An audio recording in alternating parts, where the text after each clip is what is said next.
Welcome to the HOMEgirls. Four top producing mega realtors, moms, wives, and friends talking about real estate and real life.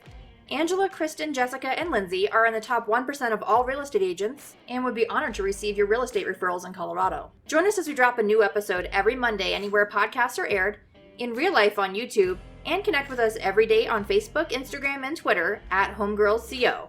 Thanks for listening. We love you. And we just wanted to come on tonight and have a conversation live with everybody about what in the world is going on in the world right now. So clearly there's a lot of stuff happening. It's escalated really significantly, I would say, over the last 24 hours. We've gone from collectively all kind of like sharing memes and making fun of this thing to this maybe being something that is causing some uncertainty in people. So, we thought that we should come on and address it head on, talk about the issues that are affecting the market, and talk about, as real estate agents, what we can do to prepare for a shift. Because whether or not you think this coronavirus is a real thing, a shift was coming. Probably more of a balancing than a total halt in the market, but a shift was coming regardless. And those of us who study the market and have been through shifts before have been quietly talking about that and preparing it for a while. But there's a lot of people out there that have never been through a shift and are starting to get scared. So we just want to talk about what's happening and how we can hit it head on. So we're going to have Tom chat with us about what's happening in the market, but you guys feel free to post questions and we'll go through them as they come up. So Tom, can you just talk to us about what is happening really in the world right now? No panic propaganda, just real talk. Yeah, sure. No problem. And thank you for letting me be an honorary homegirl tonight. I appreciate it. I will tell you that it has been crazy. It has been roller coaster is not even the right word or the right way to describe it.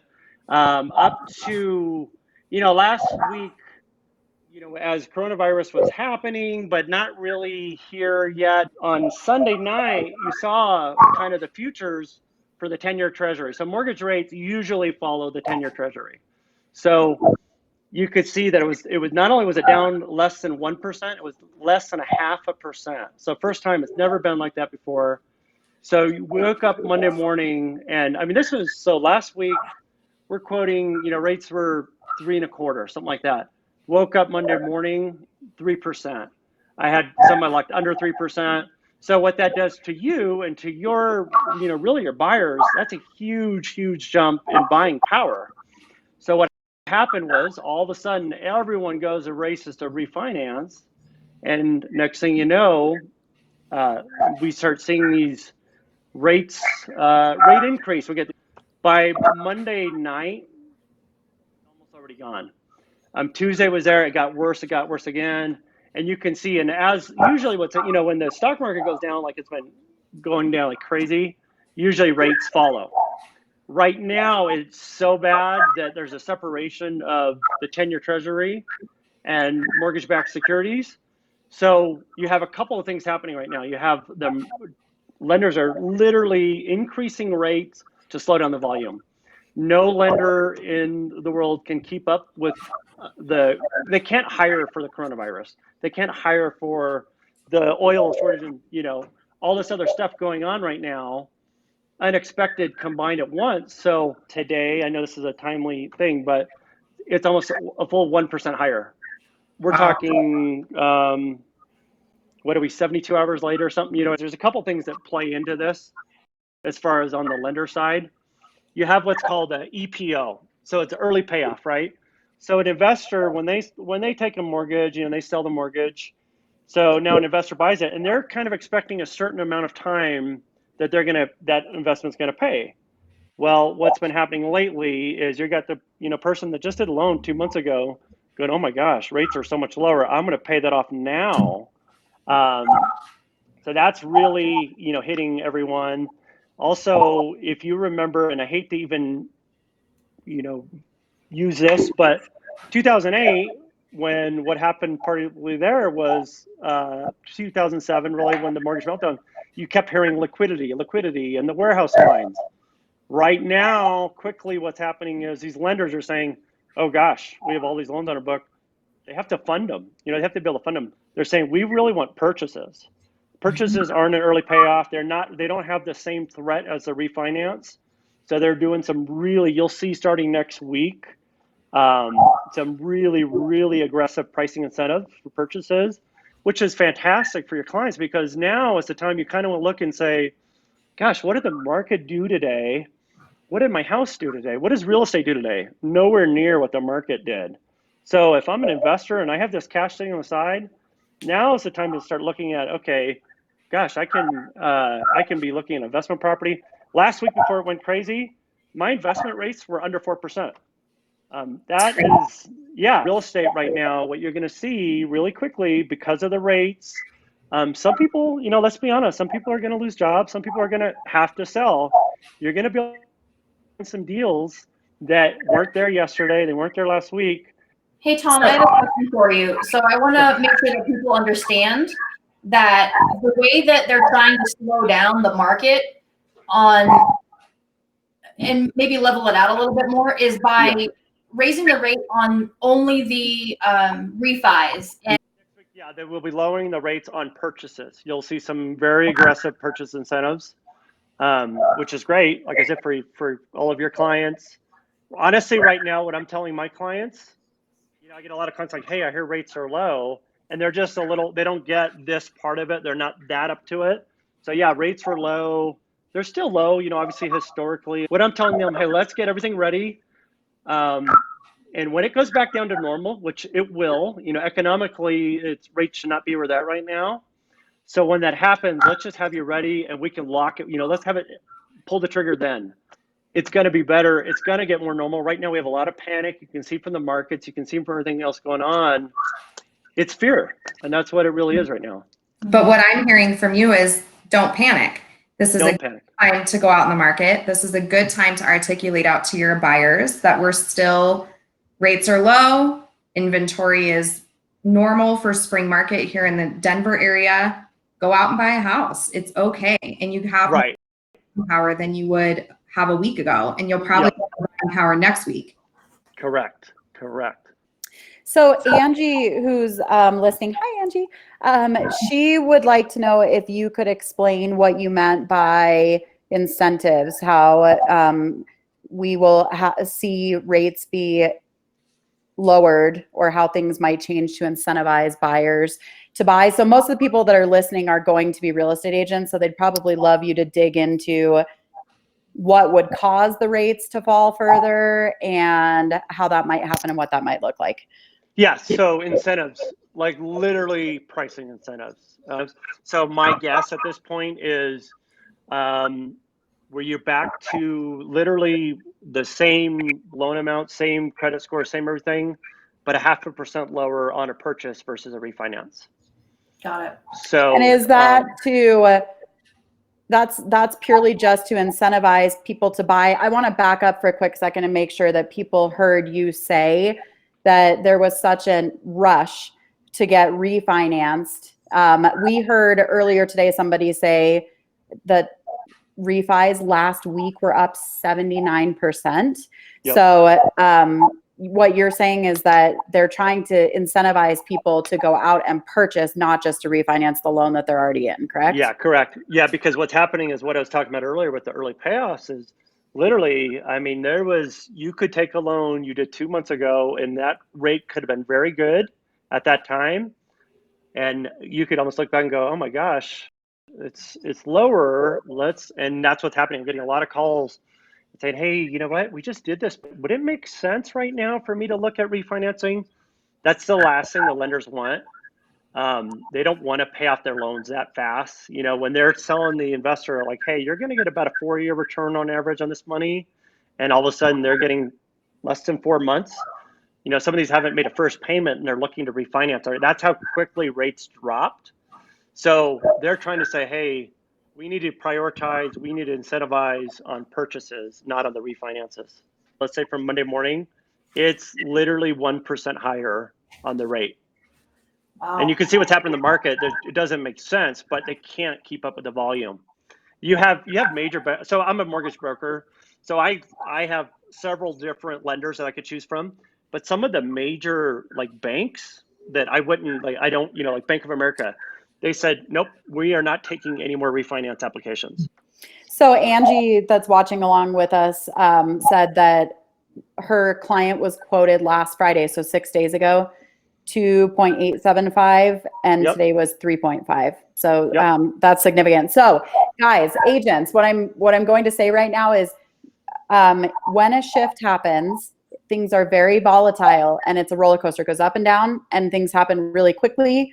So you need to be following market conditions very closely, because if you're not, you're putting the wrong message out there. So if this week you watched all of your agent friends last week posting about how now is the best time in the world to refinance and everybody should call you for a refinance, that was last week. This week, we're not saying that. So in a shift, things happen that fast. And that's why it's important to be educated on this, because you don't want to be the realtor that missed it, I mean, literally by 6 days, and is out there telling everybody that they should refinance.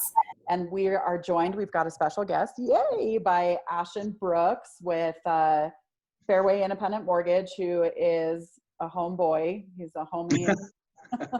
He's a homie of most of us at this point. What I'm seeing on my side, let's go back 2 weeks. So coronavirus hits, different levels of risk from the stock market perspective start getting priced in. We start to see the stock market drop. Federal Reserve announced that 0.5 point rate cut that everybody heard about, that really spurred everybody to want to like refinance all at once.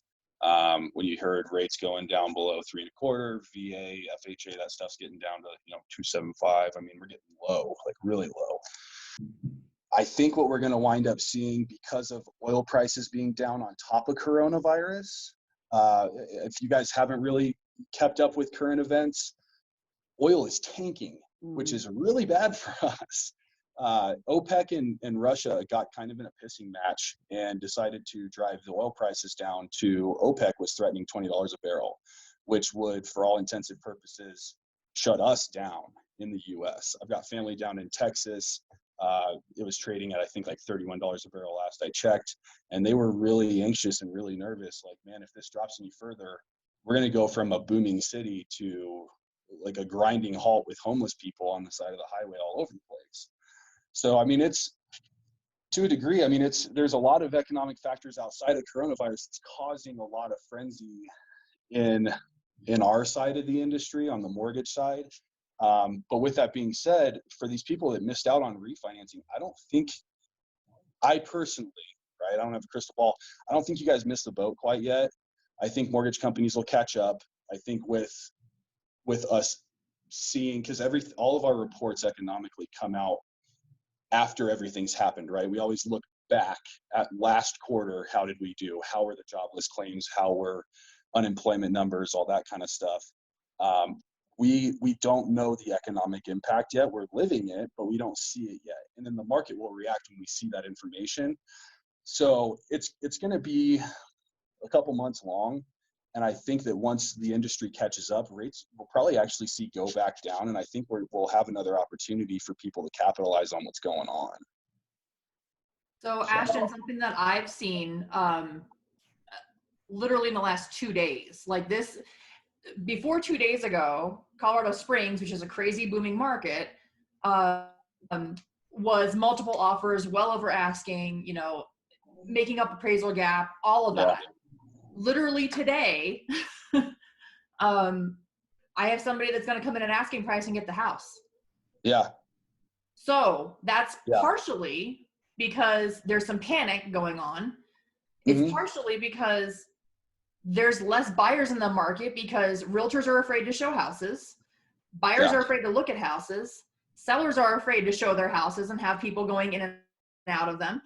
So there's some weird stuff going on. So for me as an agent, it's a great time for me to show my buyers houses and see if we can get a better deal. Obviously be cautious, but it might be a great opportunity for you to capitalize on it and save yourself $15,000, maybe $20,000, because that's kind of where my one scenario from today is headed. I mean, he's literally going to save 20 grand today. You know, the stock market is reacting to it like crazy. Ashton, can you talk about that at all? What that part of the world is doing? Yeah, so twice this week we've had trading, or twice in the last couple of days, I guess I should say, we've had trading cease on the stock exchange. That's happened one other time, and that was at the beginning of the Great Depression during the major sell-off. We were, for all intensive purposes, we were in like a flash. I mean, so if you look at the stock market and the Dow, I mean, it trended upward hard right before this. So I think to a degree, a portion of it would be, I wouldn't say a healthy correction, but it's like the market had that built in, like it had the ability to absorb it, right? Outside of that, though, I mean, it's been a sell-off. I mean, there's people that have money, like cash set aside. I mean, I've got certain guys that are refinancing their house right now, and they texted me this morning, was like, "Hey, is it okay if I take $30,000 of my $40,000 in savings and buy as many stocks as I possibly can?" I'm like, "Yeah, go for it." But I mean, for the most part, the Dow, I think actually, I'm looking at it on my phone. I think they actually recovered a little bit just now, because once again, Fed announced it looks like 500. He said 500 billion in stimulus for this. That was just announced. So, I mean, the market is just along for the ride at this point, which I think a lot of people don't understand how the market actually works. It's a lot of the market nowadays is actually algorithms and computers that process information while the market is closed. It processes what's happening in you know, your European stock exchanges, your Chinese stock exchanges, and Russia, and it's looking at what their markets are doing. So then when we have market opens, these algorithms are told to sell, or what have you. So during, I think it was like the dot-com bubble, they went back and instituted like fail safes essentially in these algorithms that said you can't just sell the bottom out of the market, like it'll stop trading. And so long story short, we've never seen a sell-off like this while we've been alive. When you said, sorry, a second ago, did you say Great Depression, meaning yeah, like 30s? 44. Yeah. Wow. Yeah, that was the last time we actually ceased trading, like in the middle of trading day. And the way that it works is, so if the market drops, I cannot remember for the life of me what the percentage is, but if it drops a certain percentage in a certain amount of time, then they cease trading for 15 minutes. And then if the market drops to another benchmark, then they'll cease trading again for like another 15 minutes. And then if it drops even more, then they cease trading for the entire day. So there's actually safeguards built into our stock exchange to where, like, if it hemorrhages hard enough, they'll literally shut it off. Like, they just won't allow people to buy or sell, period. Your money's just frozen.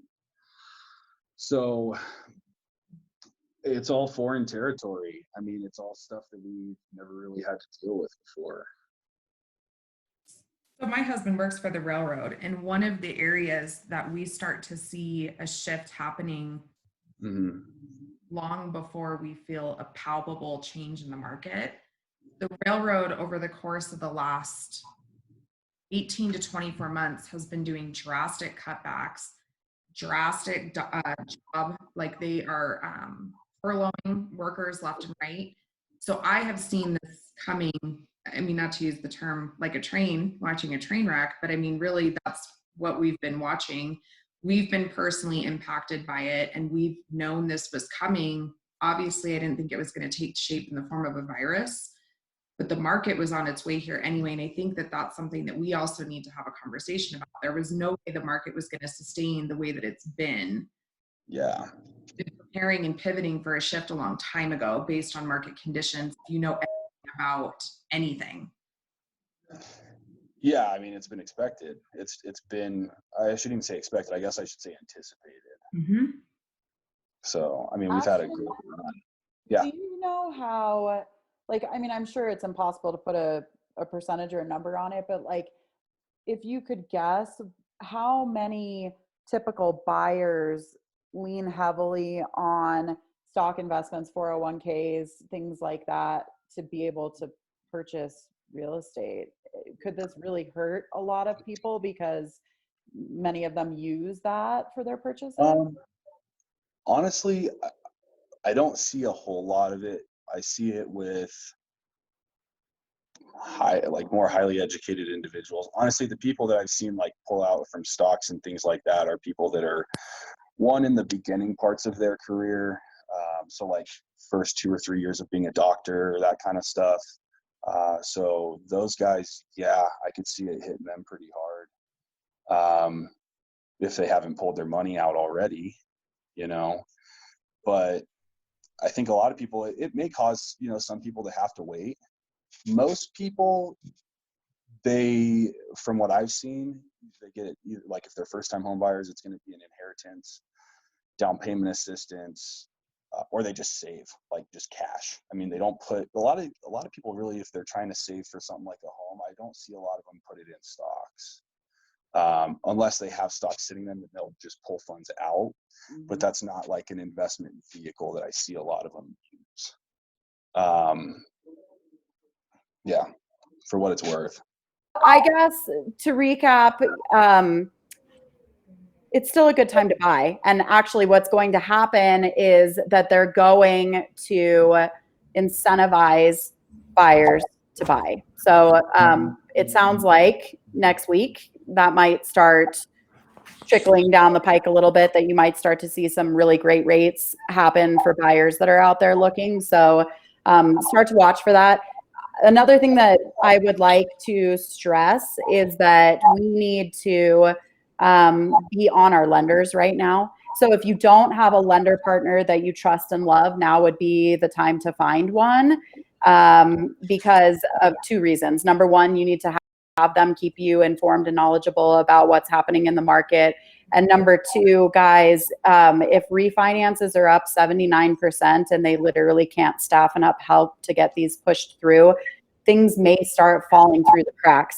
So with your buyers and with your listings, now would be the time to make sure that you're checking in more frequently than usual to make sure that your deals stay together. Okay. Tom? Hey, Lindsay, I have a question for you. Yeah. So do you guys all remember a couple years back when we started to see like the state give like a bond or something, some kind of incentive from your state or the federal government, some reason for you to go out and buy a house right now, right?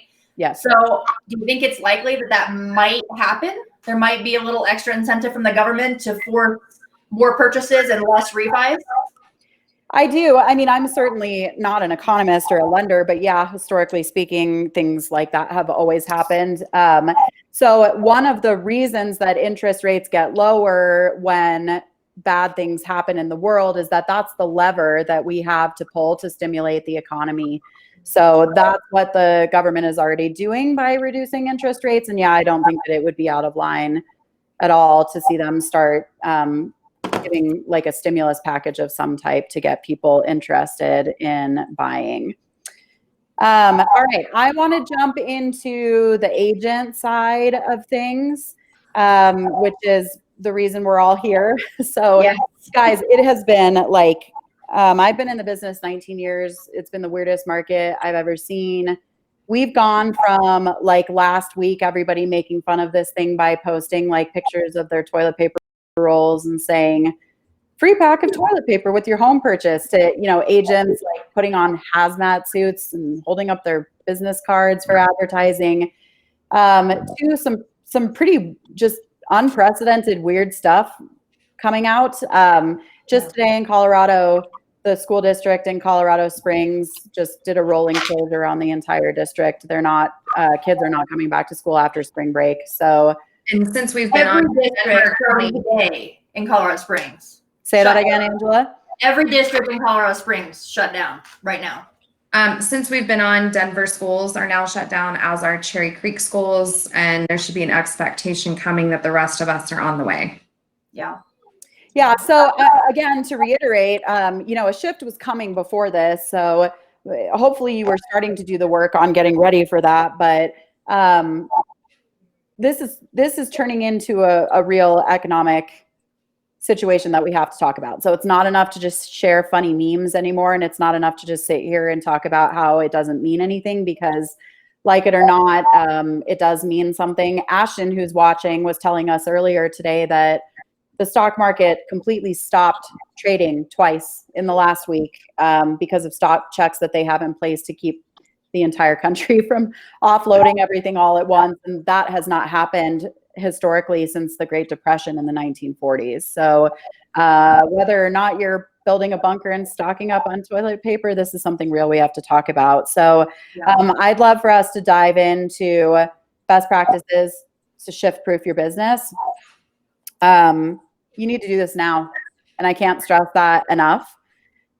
If you wait, as you've seen, the market is so volatile and things are changing so quickly, you will be behind the ball very quickly. In Denver metro area, we had approximately 30,000 licensed agents before we went into the recession. And then we came out of the recession with 3,000 licensed agents, and we're back up to almost 30,000 agents again. So it's a twofold thing. A lot of agents, if they're not prepared, will leave the business, and the agents that are here and prepared will wipe the floor with everybody else if you're ready, because a down market means opportunity. It doesn't just mean panic, but what you need to do is start working on this right now. Best case scenario, absolutely nothing happens and this thing fizzles out in 2 weeks and you've learned some new tools to put in your arsenal. Yeah, and you have a great system in place all ready to go that you can plug and play immediately. So just do it now anyway. Yeah, I'm sorry, I don't mean to interrupt. This is like for all the new agents that are now getting into the market or have been in it for less than 3 years. This is like fast track. This is what happens in a shift, and it's going to happen like that. Whereas the crash kind of like went into it, it eased. This is like you're learning and you're going to learn quick. Sink or swim. This is going to show who's going to be able to keep it up and not keep it up. Yeah. Who's going to be here next year and who's not? Yep. Yeah, actually, Kristen, I'd love if you just take like 30 seconds and talk about how you were feeling like even 24 or 48 hours ago, because out of the four of us, Kristen's been the one that was like, this is bullshit. Nothing is going to happen. And now she is preaching shift too. So talk to us about that. So I'm not gonna lie, I'm still on the bullshit train, not gonna lie, but I'm a professional. This is my livelihood. This is my bread and butter. So I do have to sit back and I have to humble myself and I have to say, okay, this is happening. Even though I kind of do feel that this is a little bit of a blindfold over our eyes, or so whatever you want to say, I do have to sit back and say, okay, what do I have to do right now at this second to get me business for the next 3 to 4 months to know that my family's going to be okay? So regardless of if I feel it's bullshit or not, this is my career. This is my bread and butter. I have to fight to figure out how to put food on my table. So what are you doing differently? What does that look like right now on a daily basis? Honestly, I'm not doing anything differently. You still got to pick up the phone and you still got to call your clients. You still have to call those expired. You still have to call those for sale by owners. You still got to call your clients and say, hey guys, do you know anybody who wants to buy or sell a house? My conversation may be a little bit different now. It may be, hey, a couple of months ago you said that you wanted to sell your house, but now we're starting to get into this, and I know that you got to move, and I know you're getting a job change. You think maybe we should put your house on the market now? Conversations are going to be different, but my actions are not going to be different. I'm still picking up the phone. I'm still messaging people. I'm still doing my job. Conversations are just going to be different. Yeah, I think one of our jobs as realtors is to educate our clients first. Right. And they're scared right now. They don't know what to do. And so that's why we all need to step in and help educate them. And we have to educate ourselves first before we do that. Right. So Justin Nelson, hi Justin, Justin's our homie, hi. So Justin wants to know, how do we handle the mental side of listings sitting longer Most likely. I've only ever been in a market where if a home sits more than 90 days, it's a disaster with our sellers. So I was talking to the girls about this earlier. This part of the shift is the worst. It is the most painful thing in the world for you to go through. You just have to get through it and you just have to survive. When the market is fully shifted, it becomes much easier because the messaging is all the same. The news is reporting the same market conditions. Buyers and sellers are aware of the market conditions. Right now, where other people aren't ready for the shift, this is where it gets the most difficult. And it even gets more difficult when you're talking to other real estate agents, if you're talking to somebody that isn't as skilled or knowledgeable, because they're going to fight you more on things like offer prices, getting deals accepted, and getting repairs done so that you can get a property to closing, because they still think that nothing has changed. Right. So yeah, I mean, Justin, that's a real thing. Proper expectations and more communication would be what I would say. So pick a day, every day of the week, call your clients that day, even if nothing is going on, touch base with them, see what's happening, ask if they need anything, ask how everybody's doing. Over communicate. If you think you're sitting here panicking, they're sitting there panicking 100 times worse, because we can just go and sell another house. They could lose everything. Their entire skin is in this game. So Justin says sellers are going to think it's our fault in the ugly phase. I mean, with that, it's just the truth. I mean, you need to set proper expectations. I know the four of us have all been going through today and calling our clients and telling our clients that there is something happening in the market that may be affecting their days on market, and that we aren't trying to panic them, but we do want them to get ready for things to sit longer. And then you need to just be communicating. And if you've never worked in a shift, your skin will get tough real fast, guys. I call it agent musical chairs. So the first thing that happens in a shifting market that you'll notice is expired, listed with a new agent, expired, listed with a new agent. Because what's happening is sellers are going, my agent sucks. Everybody else is selling because they don't realize what's happening. I'm going to fire my agent. So that's one of the things that you'll notice when a shift starts happening. But I mean, really, if we really head towards a true shift in the market, you need to just set proper expectations, communicate, and be ready to take some shit for a while, because it's tough. Do you guys have anything else to add to that? Can I piggyback on Justin's question? I believe now more than ever, you're going to start seeing agents that normally would just, let's be honest, take photos of their cell phone, run the MLS, and it'll sell. That ain't gonna happen right now. So what happens in this type of a market is it's gonna separate those agents that are okay with that from everybody else that's not. So I can tell you that I'm not gonna change anything. I'm gonna continue to stage every single house, and that's so important right now. If your house does not look perfect, it's going to sit. And I can't stress that enough. Like, I've been putting stuff in place so that all of my sellers are not going to have that problem. We're going in and flipping some things, fixing a kitchen. Like, that's commonplace for me, and I do it all the time. So if you get in that habit now, you're not going to have that issue when the market slows down. But your houses should be professionally photographed every single time, not just whenever the market is bad. Or yeah, it's like, okay, here's my analogy. You've been married for a real long time, and you've been kicking back and taking it easy, and now you're going to get a divorce, and you got to shiny it up, girls. So like, you better make sure your listing has its hair washed and its teeth brushed and it's looking like a snack, because there's going to be more inventory and things will sit for longer, and it's time to tighten everything up. Yeah, I agree with that. But the good news is the houses that look really awesome are still going to sell quickly. It might take 4 days instead of 4 hours, but in the grand scheme of things, is 4 days that bad? No, it's not. But you have to set the expectation with your seller of what they're going to be expecting.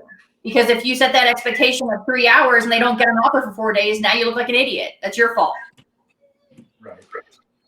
I think this is the perfect time to reassess your customer service, your systems when it comes to taking care of your clients, and what you're doing to set yourself apart from other agents. That's the beauty of a down market. You get to separate yourself in such a massive way that will bring you business and will continue to propel your business forward.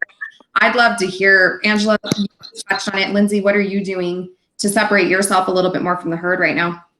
Yeah, I mean, one of the things that I think we're proposing to sellers right now, and Jess and I have talked about this, is Matterport 3D walking tours so that people can visually see the property and take a walkthrough of the property without having to go see it in person.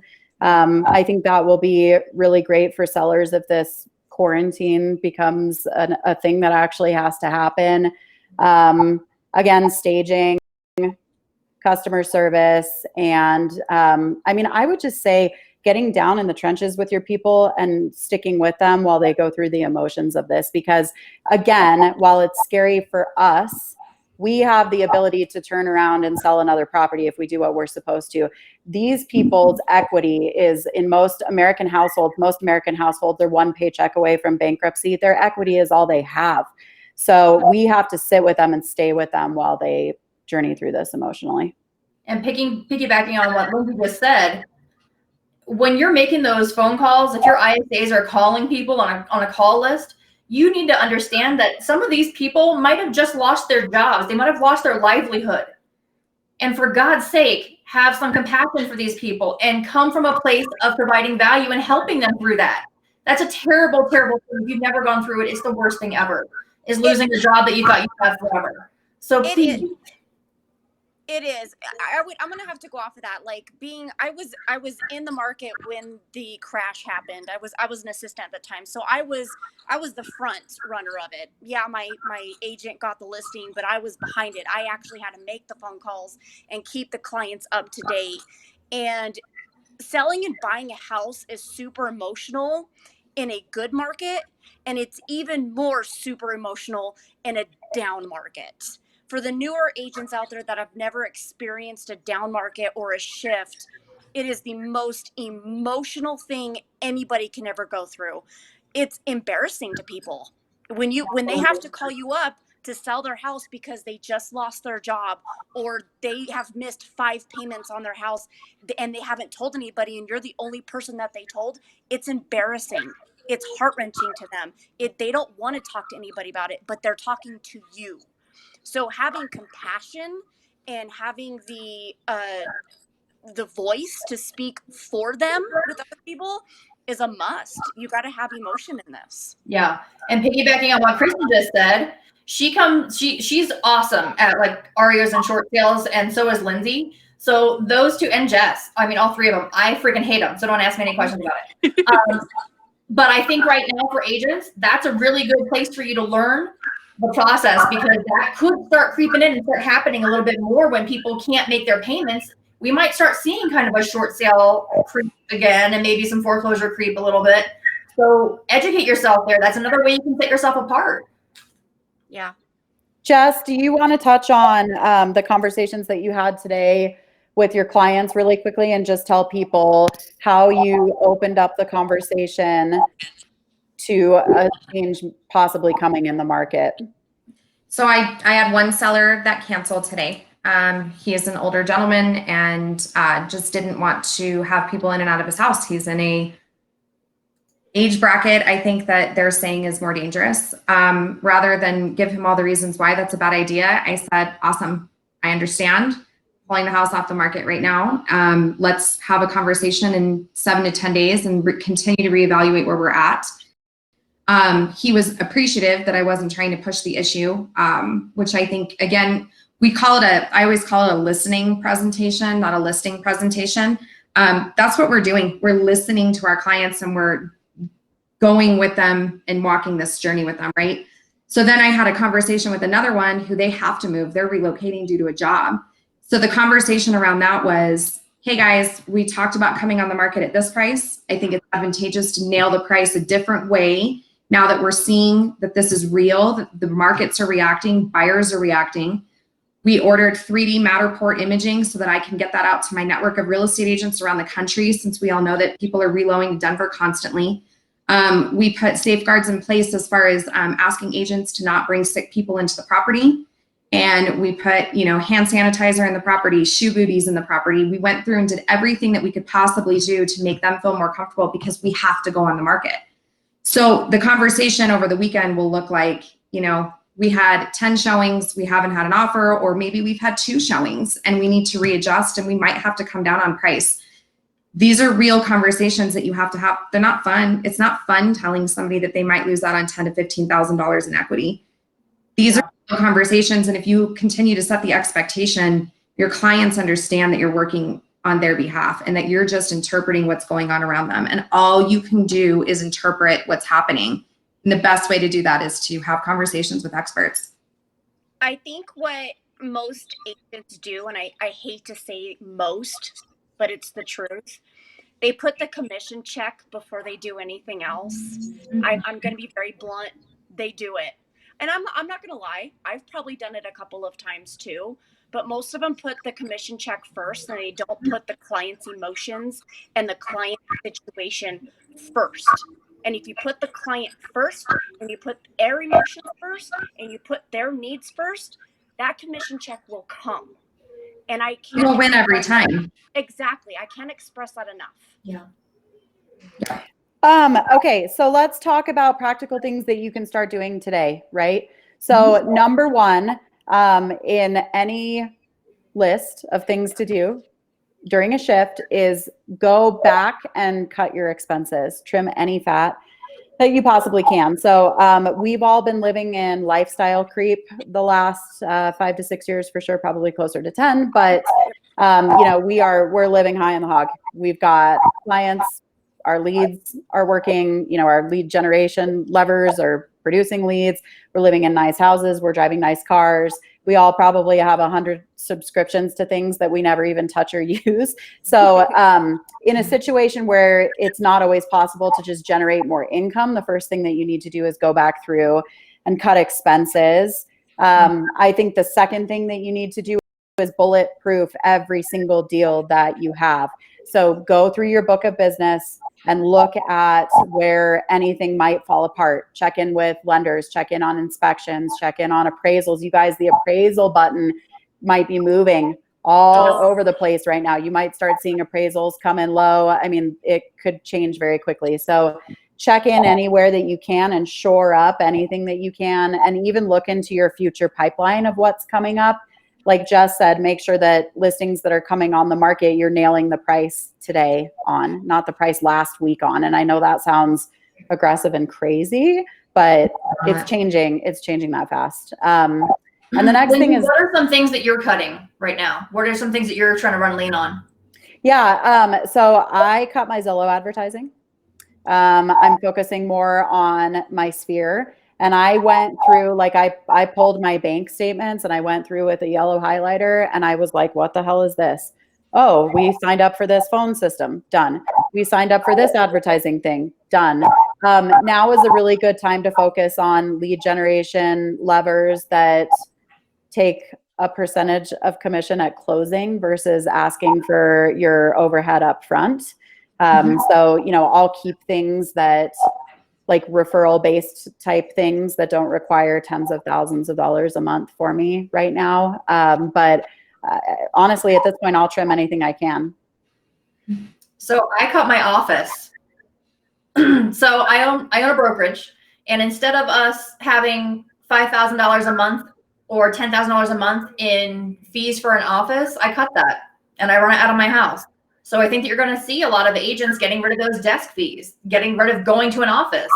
You're going to see a lot more of those cloud-based real estate companies becoming more and more and more popular because it's a way to cut those fees. Yeah, absolutely. And then the next thing, you guys, obviously, like, this should go without saying, but it's the one thing that we all hate: lead generation. So lead generation is an agent's number one job. And I don't think I've ever met an agent or a salesperson that likes it yet. If you do, you're like a psychopath, and I'm sorry. But you have to do it, you guys, and you have to step it up. So if you've been the kind of agent that has been a lead receiver and not a lead generator, you've been sitting here waiting for leads to come into your pipeline over these last couple of years, you need to go out now and make them happen. I would also say to teams, in a shift, when a shift starts to happen, rainmakers need to be more careful about making sure that they're generating their own leads. Yes, it's great to have support from team members and assistants and VAs and all kinds of different things. And I don't think we're to a place where you need to cut that yet. but a rainmaker needs to step back in at this moment right now and making sure they're taking the charge on lead generation and all of their people are following behind. That's really, really important. And to go back to, you know, what Angela and Kristen said, I would try to make a mental shift right now that this is not lead generation, this is helping people. You know, you have people in your sphere who have been sitting on the sidelines unable to purchase a home. Maybe this is time, maybe with rates coming down and before sellers stop putting inventory on the market and the market actually gets tighter because less inventory comes on, maybe this is the first window in the market that they've seen in years where they can purchase. And maybe you have sellers that need to relocate or sellers that need to sell or sellers that need their equity and you can help them sell. So I think if you try to pivot quickly on the fact that it's not just cold calling someone for their business, you can help people right now. Mm-hmm. What are you guys doing to step up your lead gen? I spent an hour this morning calling FSBOs. We talked about that earlier today. The conversation is, if you guys want to sell, it's time to get it on the friggin' MLS, friends. And let's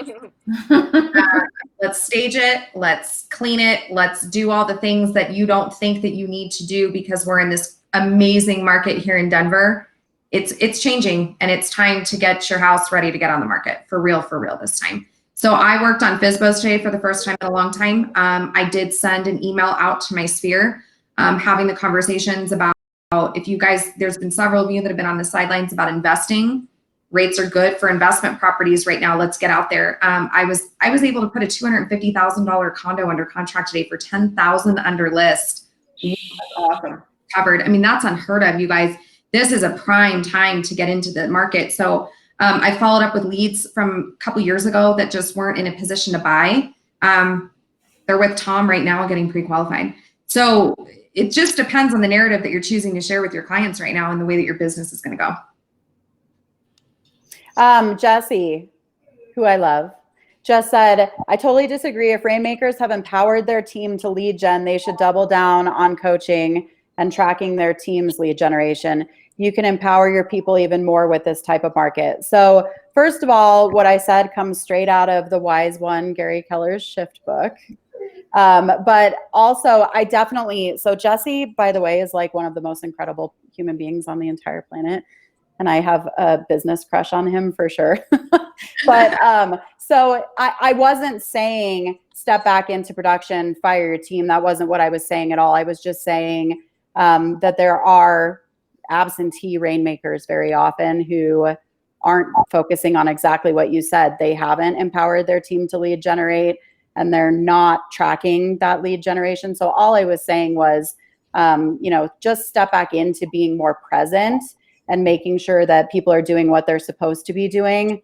You know, agents, younger agents and agents that are newer to the business and don't have a book of business that is still going on its own, they may start to internally have a freak out and that may cause them to start shopping for other jobs on the side, looking at other teams, thinking about leaving the business. So you just, all I was trying to say was be more present with your people to make sure that the wheels don't come off very quickly so that you don't jump back in and have to be the business, you know, the person that's running the entire thing. Thank you, Jesse. I wanted to talk about if you've been through a shift before, what that looks like and how you can spend some time going back through and auditing what worked for you during that market and, you know, 10Xing back on things that worked for you then. You know, in a shift, as a shift happens, the way that leads work and the way that lead generation levers work will change, and those will change. You know, you may not be pulling an ROI out of something that you were the way that you were a month ago, a week ago, a year ago. So you've got to really go back and audit what you were doing back then that you might be able to start instituting again and what you're doing right now that's not working. Jesse said, thanks for the shout out. I love you, Jesse.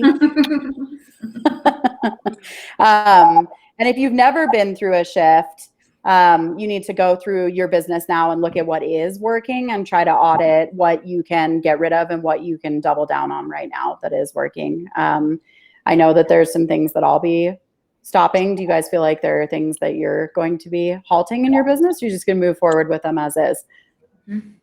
I'm going to move forward. I mean, my business is referral, community based, and then we all know I love to fight a FSBO. So that's going to be interesting. I think a for sale by owner has been like pretty easy in this market right now. Like you've been able as a FSBO to put your property out on the market and sell it.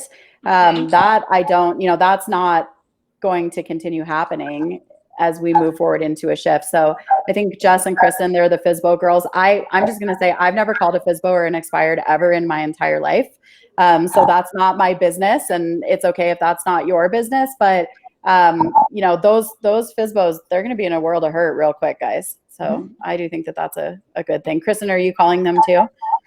I'm kind of excited to call them an expireds. Like it kind of excites me to call expireds. It's going to be a different talk because expireds don't happen nowadays because the market's been so hot. Houses sell. So if this market is changing and we are shifting, that means more expireds. Those are my jam. I can't wait. So what are you going to say to them? So like, this is where the messaging gets so funny, because like a week ago, you would have called them and said, hey, I specialize in selling properties that somebody didn't sell the first time around, and I can sell your house for more money. What do you say when you can't fall back on, I can sell your house for $1 billion? What does your messaging go there? I mean, that's where you need to be in touch with the market. That's where you need to be following the market and saying, hey, I seen you were listed at this price, but this is what my team and I do. We sit down and we study the market on a daily basis. And this is what your house is, really worth and what you can get for it. I've sold 4 houses this year that were expireds from agents last year. It's having the right conversation with them, and it's helping them and guiding them in the right direction. It's being blunt with them. Honestly, the first agent wasn't blunt with them and didn't tell them the truth. They just wanted the listing. They just wanted to get their name out there. They didn't care about selling their house. And essentially that's what I tell them. Like, look, this is what happened. This is why your house didn't sell. You can list with us and we'll sell it. And all 4 of those houses have sold. So Carissa is my accountability partner, and she actually just commented. So hi, Carissa. So Carissa said, in this for 6 years, meaning in the business, first market shift like this for me, harder still because I like to attend community events and meet face-to-face with people, and they're being canceled left and right now. Yeah, I mean, that's a real thing. So, Angela's like, go ahead, Angela. She's chomping at the bit. Yeah, go. I love Carissa, first of all. Carissa, this is an opportunity for you because everybody else is canceling them. Yep. Why don't you have one? Everybody will go because they all want to get out of their house. I was just about to say, why don't you call those people, the people that are in that group with you? Why don't you call them and say, hey, let's go for a drink, or hey, let's go get some coffee and get like a little group one. I was just about to say that. It's going to work out in your favor. Absolutely, because it's going to separate everybody right now. So if all of those groups that they're a part of are not doing anything and you are, well, it just stands to reason that all of a sudden you're going to get real busy real fast, right? You're going to be pretty popular. And if you can't do them in person, I think this is a great opportunity for everybody to think about bringing them online. So if you were an agent that used to host home buyer seminars, think about, bringing that online. People can sit on the couch and eat popcorn and be in those with you. If you're an agent that used to throw movie events like I used to do, think about doing a Netflix event. Think about doing a watch party. I mean, creativity will help you tremendously in this market right now. So the other thing is that you probably have a pretty dang captive audience because if everybody really has to quarantine, they're all going to be sitting on their couch in their pajamas. So figure out how to get those people into some type of event that you can hold online if they're too afraid to go out in public. You know, a really popular thing for realtors for their client appreciation things tends to be like a movie theater, right? So why can't you do that at home? You can ship popcorn to all of your clients, candy to all your clients, and then host a video online. Right. You can still do it. You just have to think outside the box. Jesse wants to know, has anyone specifically communicated to their database en masse about this economic situation? And if so, what's the message to enforce your value? So yeah, I have. I know Jess did. Jess, do you want to talk about, you sent an email to your sphere today. What did that look like? I mean, the conversation was just, I'm not an economist. I'm not a financial advisor. I'm just interpreting what's going on around us. Right now, the market is saying it's still a good time to sell. And here's all the safeguards that I can put into place for you and the different things I'm doing from a marketing perspective. And if you're a buyer, rates are good right now. And we've increased your buying power with the rates dropping. Call me, let's have a conversation directly about this. And then obviously I included a lender's contact information and a step-by-step of what my marketing will look like for listing their property right now. Yeah, so I hit my buyer side and my my potential seller side. And I know that this sounds really aggressive, but this is something that's very true in sales. Marketing can either go one of two ways, pleasure and pain. And pain is something that people will go out of their way to avoid. Pleasure is something that people will take advantage of if they can, but it's not a necessity. So now is the time to hit the pain messaging. And I hate to say that, but it's true because this is very powerful right now. So on my buy side, I went to my buyers and let them know that this is the biggest window that we've seen personally in many years here in the Denver metro area, with both low rates and also sellers who are more apt to take an offer faster because they don't want people in their homes versus doing this crap where they sit on the market for 2 weeks waiting to pull in offers. And, you know, we're seeing, like the four of us have been talking, we're seeing for the first time in a while properties selling at list or under because sellers just want this off the books and done because they're very nervous. So my buyer messaging said, take advantage of low rates and essentially seller panic and go out there and buy a house. And my seller messaging said there is volatility in the market. And even before this coronavirus outbreak kind of hit the news, we were heading towards the top of the market and starting to balance already. So now is the time to sell before you start to lose the equity in your property. So what I sent out was very hard hitting messaging because, to Kristen's point, there's no bullshit right now. I just wouldn't beat around the bush. It's time to tell people what's really happening. Yeah. Angela, have you contacted, or Kristen, have you contacted your spheres? I'm doing it individually. I'm reaching out to them by phone. I want to have a conversation with them. When it comes to my sellers, which I do have a lot of listings, something that I want to make sure of is that I'm alleviating any additional stress. And right now, one of the stressors in our marketplace seems to be germs, right? So how can we overcome that? Okay, so I'm going to try to get all the people I can in their house at the same time. And then I'm going to have that thing cleaned before they come back to it. Again, disinfect it, spray the Lysol, fog the thing. I don't know what we have to do, tenant. We're still figuring that out. But I want to make sure that I alleviate and overcome any of those objections that my sellers are going to have. So I have the house cleaned before the open house, and I have it cleaned after the open house.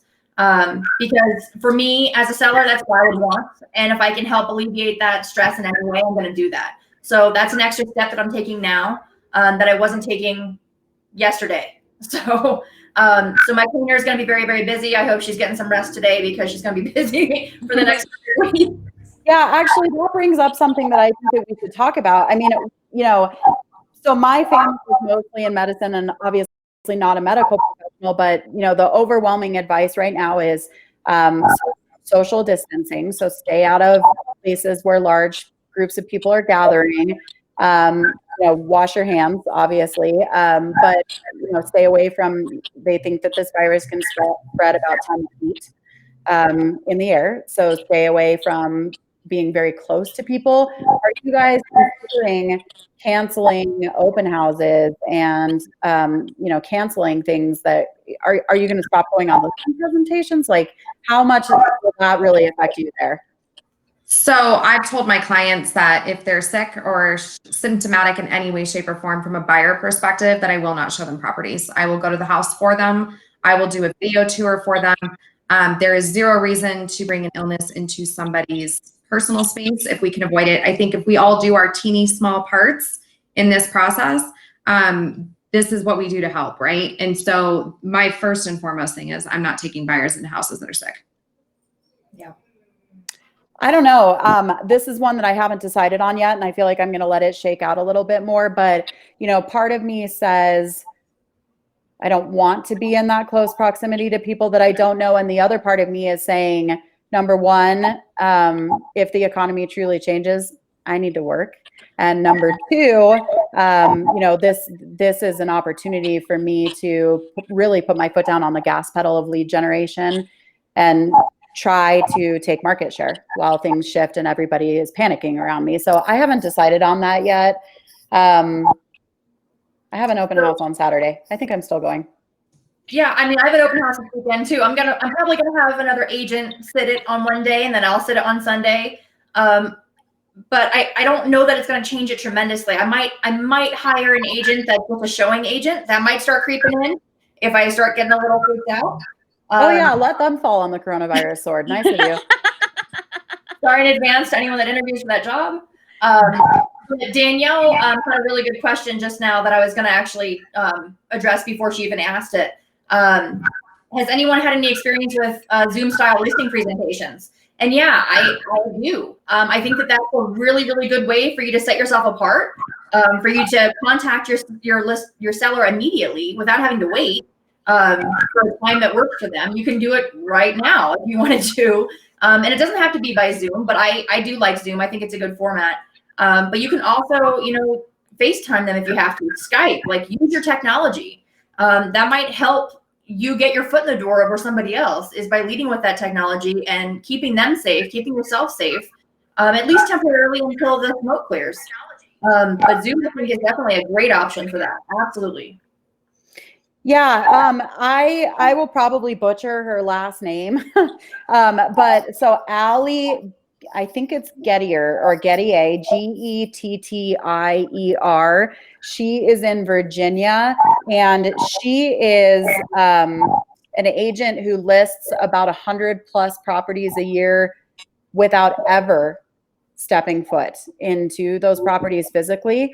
So I would say if, you know, all of us have kind of played around with Zoom presentations on some level, but she's the benchmark for that I could think of. So I would say if that's something you're considering, which is really, really smart, reach out to Allie and maybe she would be kind enough to kind of download how her system works because she crushes it and she's never stepped foot in a listing in her career. So this smart. is incredible. Jess, you've done some Zoom listing presentations, yes? Yeah, I have. I mean, they're awesome. So, I mean, if that's something you can get comfortable with really quick, you should. I also use, we all know I'm cheap. I use Marco Polo, which is a free app. And I will use that to go show buyers properties if I need to.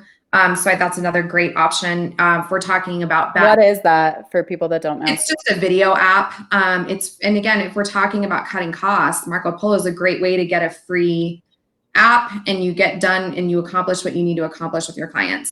So those are two things. And Zoom, I think Zoom is free for under 30 minutes per phone call. So if you go longer than 30 minutes, it might cost like $10 a month or something, but still super reasonable and another value add to your clients.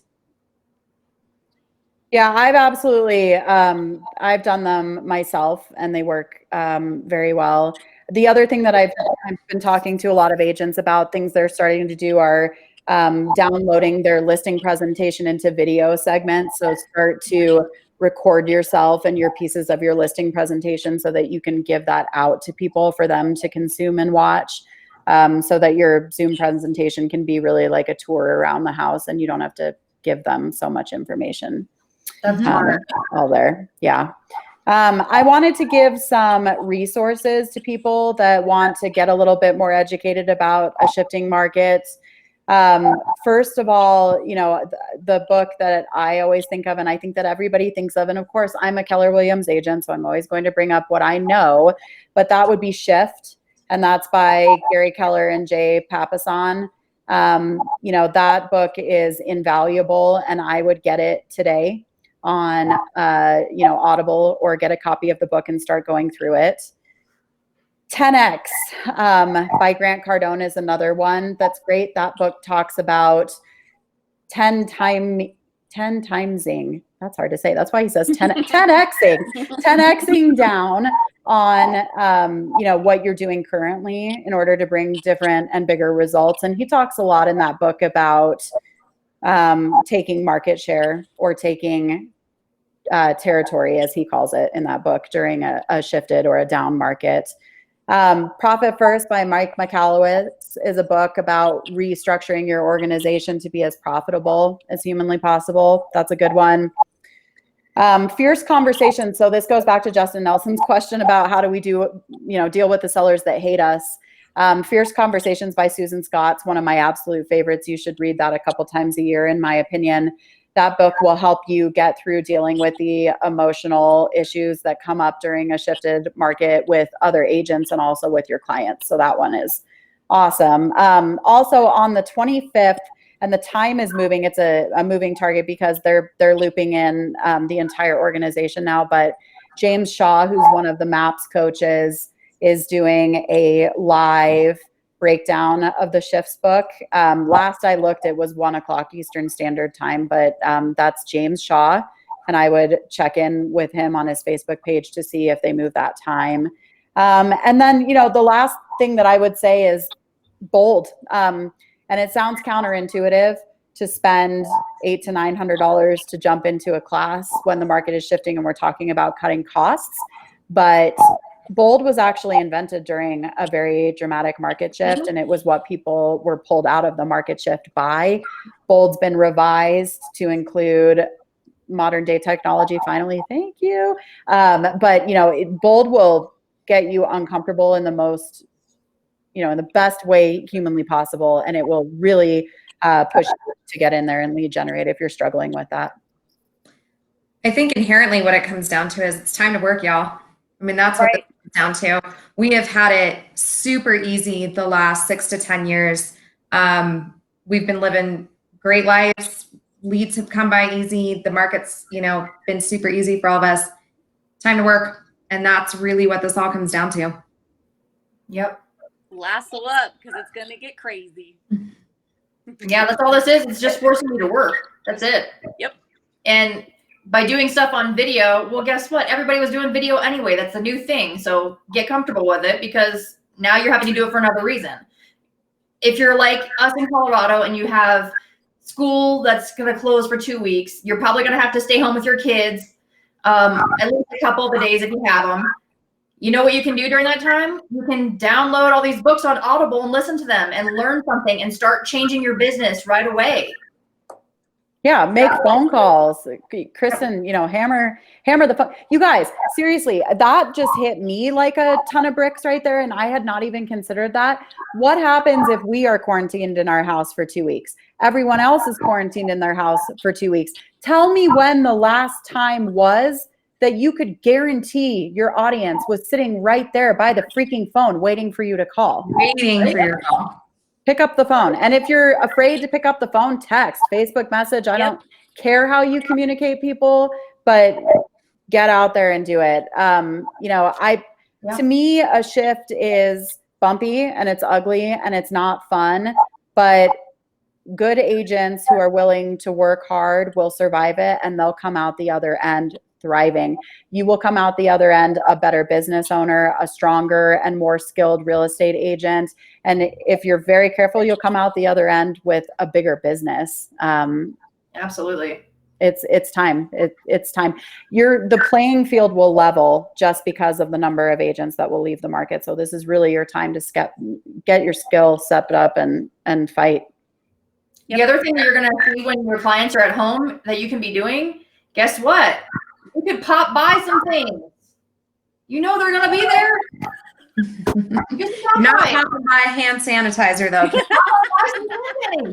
Yeah. You just TP their house with some toilet paper. Right? I think that's a class 3 felony at this point. Totally. And I would say, I'm just going to say it. Jess said it earlier, but I'm going to say it, you guys. I would, and actually, Angela, I'd love for you to jump in with what you said earlier about this, but you guys stop sharing the memes. Stop sharing the bullshit.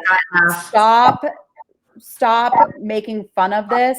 People are panicking. It's whatever you feel about it. It's not funny. It's time to position ourselves as the professionals and not the jokesters. It's time to start coming from value, and it's time to start taking this seriously and your business seriously. If you're posting those memes in a full mop board here and you think that's funny, the only person that thinks that's funny is me. I think it's freaking hilarious that you just killed your entire business and alienated half your client base, probably 75% of your client base, because you're an idiot. Like, don't do that. It's just like a political post. All you're gonna do is piss people off. And the only people that are gonna think it's funny are people that don't realize that this is really a serious thing. You're a business owner, you're a business professional, act that way. Don't be stupid. Or I'm gonna make fun of you. I think we should get excited about this. I know that sounds crazy to say in the middle of all this panic, but Lindsay and I were talking about this earlier today, and like, it's such a mass opportunity for all of us to reinvent ourselves, double down on what we're doing, and really have an opportunity to shine in a shifting market. This is something to be excited about. It's something we should be relishing in right now. And it's something that, like, let's go, let's do it. Like, let's take the market back, guys, and let's show them what good real estate agents do. And calm down, you guys. Get an accountability partner that will help you stay on track. It's very, I've worked from home for 19 years. So like, I am a master of like the Kardashians and my work at the same time, but there's a lot of agents that are not. So to go from an office to your home office, it can be very strange. It is difficult for people to stay on track. So get an accountability partner who will keep you on track, somebody that will make sure you're hitting your lead gen numbers and doing what you're supposed to be doing, and somebody that will keep you from panicking, you guys, too, and getting really down in the dumps. Because one of the hardest things about real estate, in my opinion, in general, is the isolation that can happen because it is a competitive sport. And in some places, we don't help each other. So just make sure that you're not getting more and more and more isolated, because that doesn't end well for anybody. Well, we have our HOMEgirls Facebook group that I think maybe now it's time to open it up, and we can be accountability partners along with you guys and come alongside you guys in this journey, and let's get it done. Like, I think this is something to get excited about. I need an accountability partner for people to tell me to stop touching my damn face. Like, when somebody tells you not to do something, that's all I want to freaking do right now. Like, I touched my face 1,000 damn times. It's an allergy season and my nose has been crazy. I'm like, I can't touch my face, but I have to touch my face. I can't touch my face, but I have to. It's crazy. So what you guys get to is, if you're sitting at home, or even if you're not, I don't care where you're sitting, and you need help, or you don't know what to do, or you've made your phone calls to your entire sphere, but now you don't know what to do next, post it on our page. We'll help you. If one of us is going to be free at all times, right? And if we're going to be in our houses for the next 2 damn weeks, we might get bored too. So let's help each other. So post something on there. If you need some help, you need some ideas for pop buys, purposeful stuff, I'm going to post whatever I'm going to be doing. I'm happy to share that. We can all do the same thing if you want. I don't care. But ask for help. That's what we're here for. And it's free.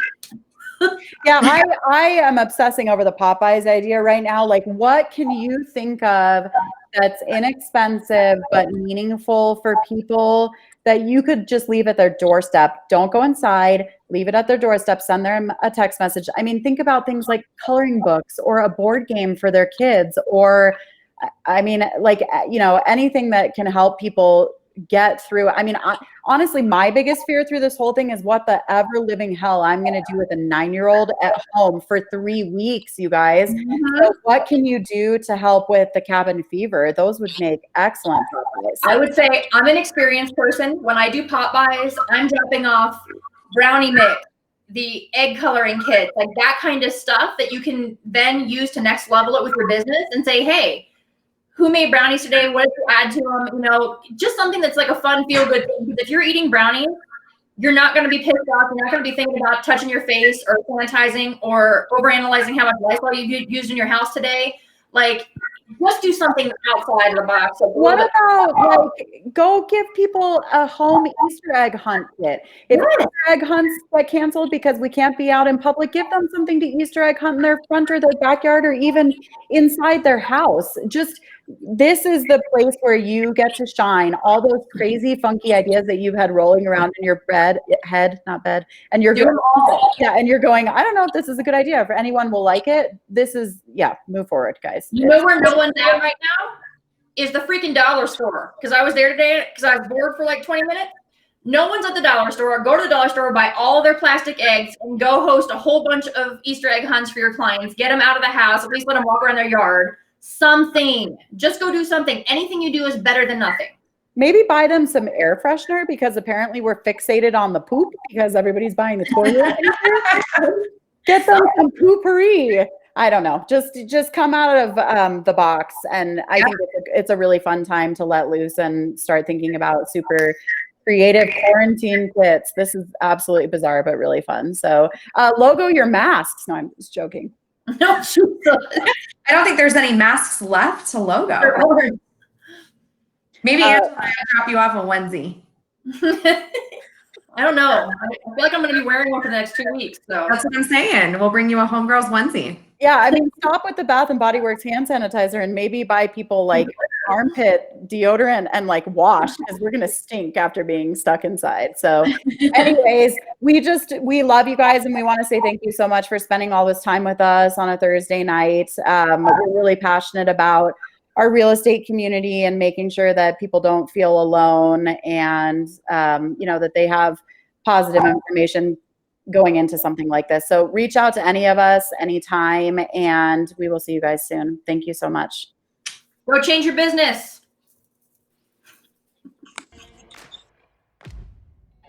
We hope you loved our show today. If you enjoyed it, do the Homegirls a favor and leave us a review on iTunes or wherever you listen. Share this episode with all of your homegirls and friends, and find us on Facebook, Instagram, and Twitter @HomegirlsCO.